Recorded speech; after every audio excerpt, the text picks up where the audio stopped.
60 seconds, whenever you want to get started. It's nice to know the host is against me. Okay, are you? This is actually my time to speak. Is it not my time to speak? Yeah, they're going to shut the hell up you can't dodge it this time, so go I'm for not it. dodging the question, my answer, Just and I'm not shut going up. to use my whole We're minute. almost done. We're almost done.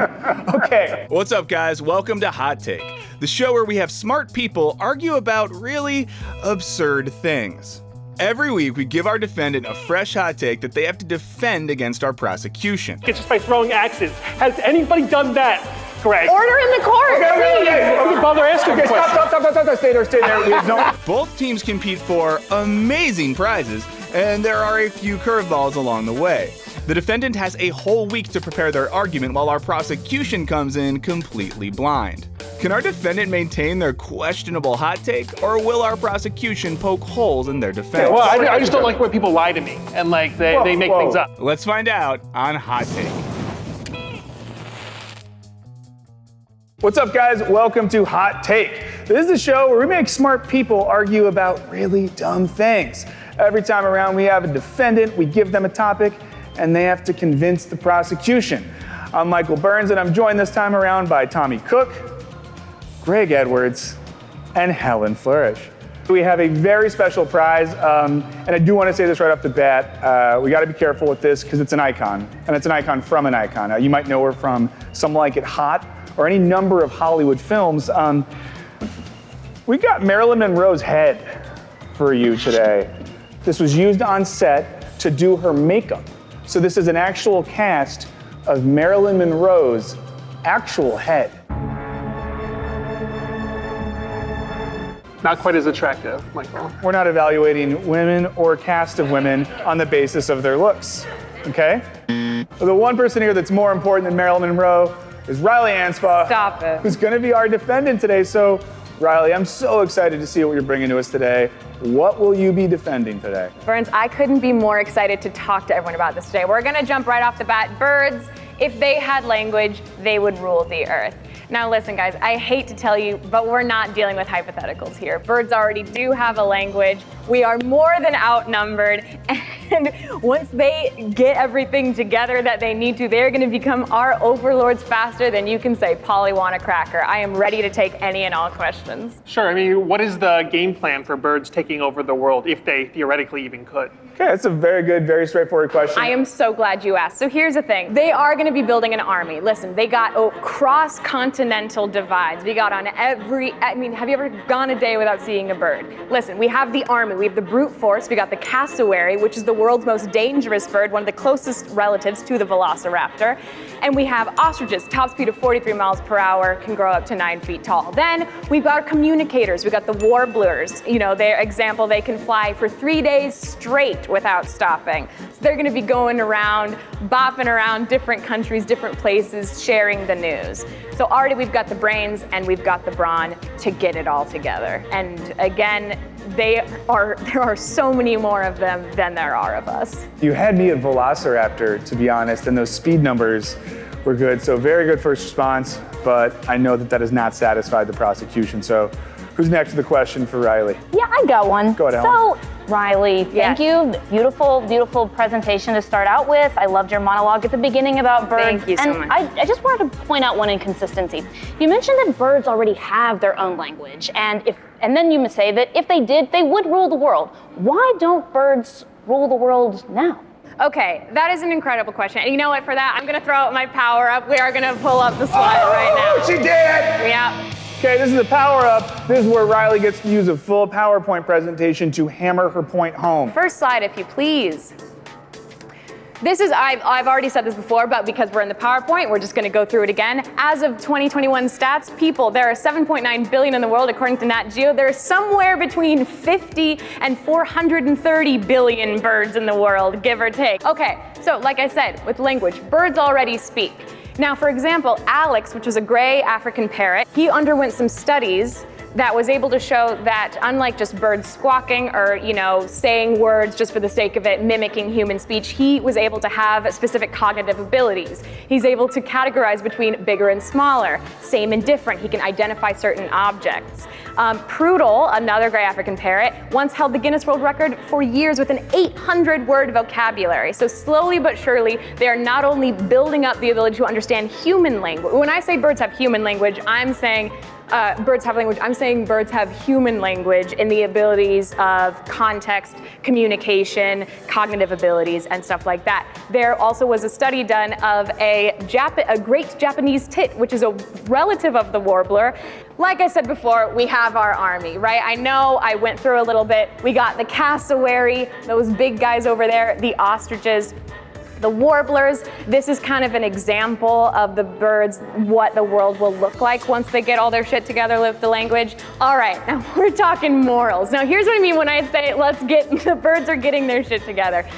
We are facing an ecological collapse, the likes of which the world has never seen, okay? And so humans are the one who started it. Humans should be the one to stop it, but birds, once they get that common unifying language, will be able to stop that. Now, birds, unlike humans, have no concept of money. They can't be bought out by big oil. They are going to be rallied around a central cause and not be bought out by right-wing politicians. Now, all that being said, prepare yourselves, take cover, embrace the change. And that's a Volt. Very good presentation. I know after that, if God is real, I hope she's a bird. Now I have a quick question that came from there. Tommy, can I ask you, do you know 800 words? 800 words? Yeah, do you know 800 words? Sure, I would think I would know 800 words. If I asked you to list 800 words, could you? Because a bird can, and that's what I just learned. I'm very excited about that fact. Sure, we have a lot of thoughts, a lot of responses. I still think that she dodged Helen's question, which is if birds can speak, if they have over 800 words together that they can speak, Okay, why is that your haven't question? they taken over the world already? That's your two questions. Let everyone note. That's Tommy's two questions right there. He chose to reiterate a question as his second question, but go ahead. As always, 60 seconds whenever you want to get Well, it's started. nice to know the host is against me. Okay, are you? This is actually my time to speak. Is it not my time to speak? Yeah, they're gonna shut the hell up. You can't dodge it this time, so go I'm for not it. dodging the question. My answer, and I'm not going to use my whole minute because the answer is very clear, they're not ready yet. They're still planning, they're still building the army, so they have that language, and there's still time. Is there? Hey, Greg. Yes. What are we thinking? I mean, I have a question. You said that there are between 50 and 430 billion birds That's correct. Yes, on that's this correct. planet. So my question is, if birds did take over the world, where would most of them live? Where would their base be located? Where would their base be located?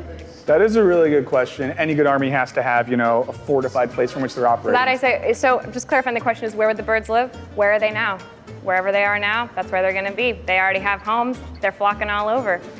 They can be wherever they will. Like, they have so much more space than we do. They got wings, man. They can make homes in trees, tops of buildings, poles, wherever they would like. And us, well, we're stuck on right here on this big rock we call Earth.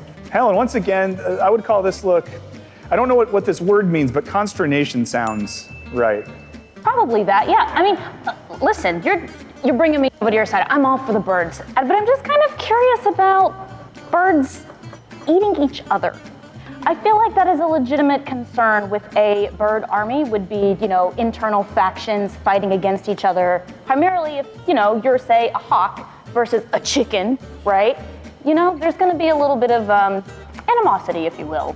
Now, I am gonna break the rules here and just add to what Helen's saying. Is it not true that birds also eat their own young at times? Birds do eat their young, yes they do. It's real moral. Yeah, that's... This is an excellent point you're bringing up. And I've been hoping that someone would bring this up. So thank you so much, Helen. I've been looking forward to this question all day. You ever seen the movie 300? They're getting rid of the weak, survival of the fittest. That's how they keep their army strong. They're eating their young, they're taking off the ones that aren't going to make it in the long run, that aren't going to help dominate the world the way that the world needs to be dominated. And I love that about them. We're going to go with power up, and we want to know, why haven't the birds struck already? What are they waiting on?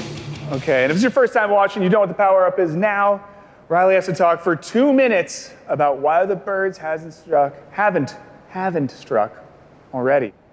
Why haven't the birds struck already? Now, I'm so glad that we're talking about this question. Here's the thing. We have birds as pets, right? In our mind, we're like, oh, we can easily domesticate these animals. We got them in zoos. We've got them in our homes. We've got them in cages. And that is exactly what they want us to think, because they're playing the long game.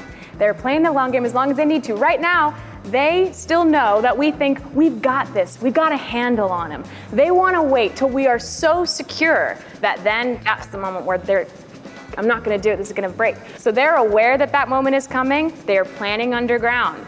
They are migrating to and fro. People don't know about them. They're burrowing a little bit. They're making some underground nests that we don't see.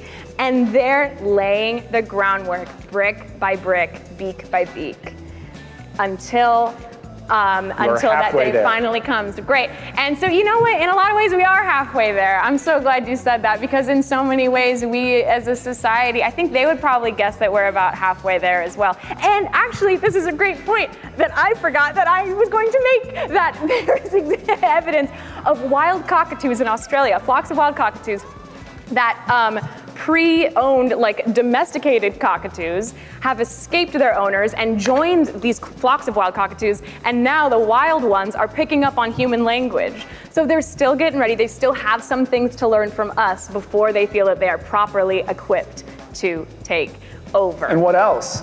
And what else? Yeah, well, give me 18 seconds more, so to speak. If I had to give you 18 seconds, I mean, that's just such a short amount of time compared to the length that I could go on and on about this. So in terms of time, I mean, how much time do you have? Do you only have 18 seconds, or do you feel like you have only one more? Reilly, what a shame! Reilly, what a shame!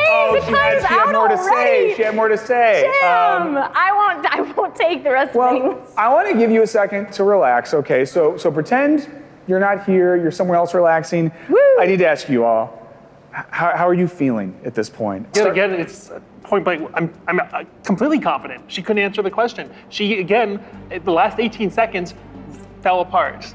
And I mean, if you're just going to spout nonsense for 2 minutes, then... Listen, I'm impartial, but yeah, she really dropped the ball there. She fell apart right at the end. She was doing pretty well too, but she really dropped it at the end there. Feeling pretty confident on this side. I think I'm going to have a piece of Marilyn going home with me.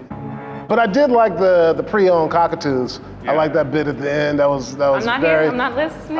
informative, I'm not listening. but still, you know. I gotta be honest though, I kind of want to join the birds. Okay. I'm kind of feeling like we're I'm fine with that, because me and Greg can split the Marilyn Monroe head. No, but the debate wasn't, do you want to join the birds? No. So. Well, the point is that I'm kind of convinced. I'm a little worried about us guys. Okay, so Helen is convinced when the species war comes, you want to be a species traitor and be on the side of the birds. Yeah, I think I want to go If with I the birds. understand those rules, it means you have to kill at least one person close to you, that's human, in front of a panel of birds. You're still down? Oh, 100%. Okay, that got concerning. Now you take a second. How are we feeling? You're putting a lot out there. I'm feeling, you know what? It's not even about the competition for me. I'm just feeling generous. I'm feeling like I've given the people the information that they need for safety and moving forward. And so honestly, that's all I came here to do. Like, whether or not I get Miss Monroe, like, that's besides the point. Whether or not I win, that's besides the point, because the revolution is nigh. This is the part I don't like to do, because I have to decide who our winner is today. Now, it would be easy just to pick the people I liked best. I like them all. I would be here all night if I had to do that. My commitment is to truth above all else. I come here with an open mind, and I must say, the more I think about this, I see birds all the time. We all do. Never felt threatened by a bird. You know, I've never had a bird make me feel unsafe.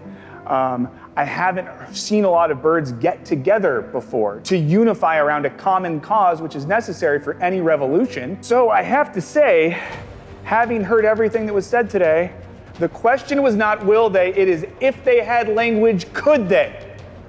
And if birds had a language which could allow them to communicate across species, I believe it. I believe Reilly here. I think that if birds had access to language, it was a unifying thing that could take us out. So Can I bring Marilyn to you? Or do Please. you want to come to Marilyn? I think you. Oh, this. Again, this is the real head of Marilyn Monroe. God, that's bone chilling. Or Norma Ray, something I Norma think. Jean. Norma Jean. Okay, here you go. Oh, it's tough to see. Yeah, get it all. Get it all.